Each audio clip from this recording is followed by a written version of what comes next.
O nosso projeto é sobre captação e reutilização da água da chuva e das águas cinzas, com foco nos canteiros de obra, onde o consumo de água potável é muito elevado.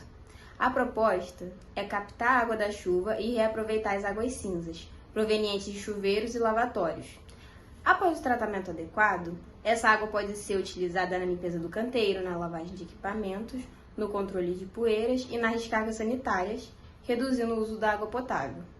Esse projeto promove a sustentabilidade, pois ajuda a preservar os recursos hídricos e diminui o desperdício de água. Também gera economia, reduzindo o consumo de água tratada e os custos da obra. Além disso, incentiva a renovação, ao dar um novo uso para uma água que normalmente seria descartada.